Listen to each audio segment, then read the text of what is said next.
ಇವತ್ತಿನ ಸುದ್ದಿ ಜಾಲ. ನಮಸ್ತೆ ವೀಕ್ಷಕರೇ, ನಾನು ಪಾಣಿಶ್ರೀ ಕುಲಕರ್ಣಿ. ವಿಶೇಷ ಸುದ್ದಿಗಳ ಪ್ರಸಾರ ವೀಕ್ಷಿಸಿರಿ. ರಾಜ್ಯಕ್ಕೆ ಆಗಿರುವ ಅನ್ಯಾಯವನ್ನು ಕೇಂದ್ರ ಬಜೆಟ್ನಲ್ಲಿ ಸರಿಪಡಿಸಬೇಕು. ಕರ್ನಾಟಕ ಪಟ್ಟು. ಕೇಂದ್ರ ಸರ್ಕಾರದಿಂದ ಜಿಎಸ್ಟಿ ವ್ಯವಸ್ಥೆ ಸರಳೀಕರಣ, ನರೇಗಾ ರದ್ದು ಮತ್ತಿತರ ಉಪಕ್ರಮಗಳಿಂದ ರಾಜ್ಯಕ್ಕೆ ಬರುತ್ತಿದ್ದ ಅನುದಾನದಲ್ಲಿ ಭಾರೀ ಖೋತ ಆಗಿದೆ.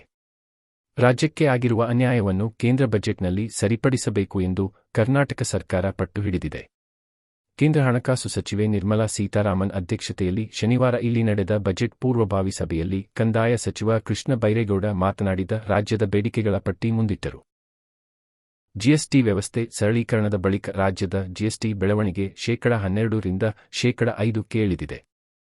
ಇದರ ಪರಿಣಾಮವಾಗಿ ಈ ವರ್ಷ ರೂಪಾಯಿ 5,000 ಕೋಟಿ ಕೊರತೆ ಮತ್ತು ವಾರ್ಷಿಕ ರೂಪಾಯಿ 9,000 ಕೋಟಿ ಕೊರತೆ ಉಂಟಾಗುತ್ತಿದೆ.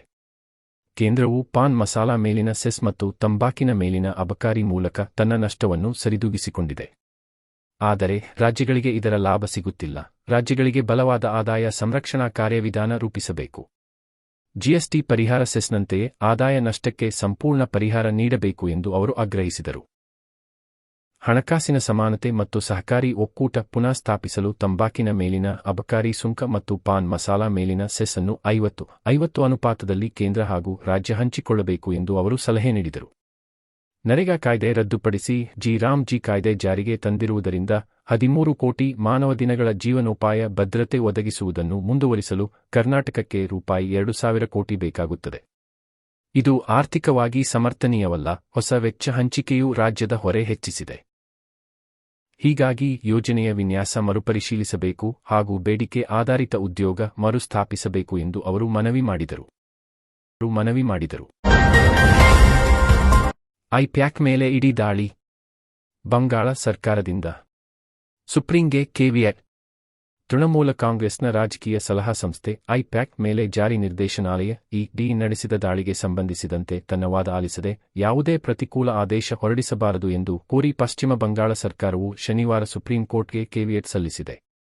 ಬಹುಕೋಟಿ ಮೊತ್ತದ ಕಲ್ಲಿದ್ದಲು ಹಗರಣಕ್ಕೆ ಸಂಬಂಧಿಸಿದ ಅಕ್ರಮ ಹಣ ವರ್ಗಾವಣೆ ಪ್ರಕರಣದ ತನಿಖೆಯ ಭಾಗವಾಗಿ ಇಡಿ ಅಧಿಕಾರಿಗಳು ಕೋಲ್ಕತ್ತಾದ ಐಪ್ಯಾಕ್ ಕಚೇರಿ ಮತ್ತು ಅದರ ನಿರ್ದೇಶಕ ಪ್ರತೀಕ್ ಜೈನ್ ನಿವಾಸದ ಮೇಲೆ ಗುರುವಾರ ದಾಳಿ ನಡೆಸಿದ್ದರು. ಶೋಧ ಕಾರ್ಯ ನಡೆಯುತ್ತಿದ್ದ ಸಂದರ್ಭದಲ್ಲೇ ಸ್ಥಳಕ್ಕೆ ಬಂದಿದ್ದ ಪಶ್ಚಿಮ ಬಂಗಾಳದ ಮುಖ್ಯಮಂತ್ರಿ ಮಮತಾ ಬ್ಯಾನರ್ಜಿ ಟಿಎಂಸಿಗೆ ಸಂಬಂಧಿಸಿ ದಾಖಲೆಗಳು ಎಂದು ಕೇಳಿ ಕೆಲವು ಕಡತಗಳನ್ನು ಕೊಂಡೊಯ್ದಿದ್ದರು. ಮಮತಾ ಮತ್ತು ಕೋಲ್ಕತ್ತಾದ ಹಿರಿಯ ಪೊಲೀಸ್ ಅಧಿಕಾರಿಗಳ ವಿರುದ್ಧ ಸಿಬಿಐ ತನಿಖೆ ನಡೆಸುವಂತೆ ಕೋರಿ ಇಡಿ ಶುಕ್ರವಾರ ಕಲ್ಕತ್ತಾ ಹೈಕೋರ್ಟ್ ಮೊರೆ ಹೋಗಿದೆ. ಮಮತಾ ಅವರು ಪೊಲೀಸ್ ಅಧಿಕಾರಿಗಳನ್ನು ಬಳಸಿಕೊಂಡು ಕರ್ತವ್ಯಕ್ಕೆ ಅಡ್ಡಿಪಡಿಸಿದ್ದಾರೆ. ಸರ್ಕಾರದ ಉನ್ನತ ಹುದ್ದೆಯಲ್ಲಿರುವವರು ಇದರಲ್ಲಿ ನೇರವಾಗಿ ಭಾಗಿಯಾಗಿದ್ದಾರೆ ಎಂದು ಆರೋಪಿಸಿದೆ. ಮತ್ತೊಂದೆಡೆ ಡಿ ಶೋಧದ ಕಾನೂನುಬದ್ಧತೆಯನ್ನು ಪ್ರಶ್ನಿಸಿ ಟಿಎಂಸಿ ಹೈಕೋರ್ಟ್ನಲ್ಲಿ ಅರ್ಜಿ ಸಲ್ಲಿಸಿದೆ. ನ್ಯಾಯಮೂರ್ತಿ ಸೂರಾ ಘೋಷ್ ಅವರು ಎರಡೂ ಕಡೆಯವರ ಅರ್ಜಿಗಳನ್ನು 14ರಂದು ವಿಚಾರಣೆಗೆ ಕೈಗೆತ್ತಿಕೊಳ್ಳಲಿದ್ದಾರೆ.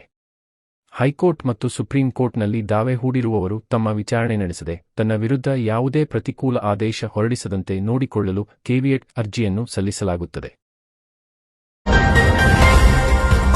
ಮಲಯಾಳಂ ಭಾಷಾ ಮಸೂದೆಯ ಜಾರಿಗೆ ಸಾಧ್ಯವಿಲ್ಲ. ಸಿದ್ದರಾಮಯ್ಯ. ಮಲಯಾಳಂ ಭಾಷಾ ಮಸೂದೆಯ ಕುರಿತು ಕೇರಳದಲ್ಲಿ ಕಾನೂನನ್ನು ಮಾಡಿರಬಹುದು, ಆದರೆ ಅದನ್ನು ಜಾರಿಗೊಳಿಸಲು ಸಾಧ್ಯವಿಲ್ಲ ಎಂದು ಮುಖ್ಯಮಂತ್ರಿ ಸಿದ್ದರಾಮಯ್ಯ ಹೇಳಿದ್ದಾರೆ.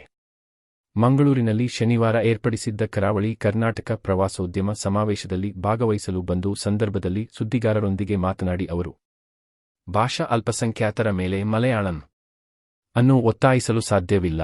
ಮಲಯಾಳಂ ಅವರ ಭಾಷೆ ಎಂಬ ಕಾರಣಕ್ಕಾಗಿ ಎಲ್ಲರೂ ಮಲಯಾಳಂ ಕಲಿಯುವಂತೆ ಮಾಡಲು ಸಾಧ್ಯವಿಲ್ಲ ಎಂದು ಸಿದ್ದರಾಮಯ್ಯ ಹೇಳಿದ್ದಾರೆ. ಒಂದು ವೇಳೆ ರಾಜ್ಯಪಾಲರು ಅದಕ್ಕೆ ಸಹಿ ಹಾಕಿ ಕಾನೂನಾದರೆ ನಾವು ಹೋರಾಟ ಮಾಡಬೇಕಾದಂತ ಪರಿಸ್ಥಿತಿ ಇದೆ. ಮತ್ತೆ ಕೇಂದ್ರ ಸರ್ಕಾರಕ್ಕೆ ಮತ್ತೆ ಇದಕ್ಕೆ ರಾಷ್ಟ್ರಪತಿಗಳಿಗೂ ಕೂಡ ಮನವಿ ಮಾಡ್ತಕ್ಕಂಥ ಪ್ರಯತ್ನವನ್ನು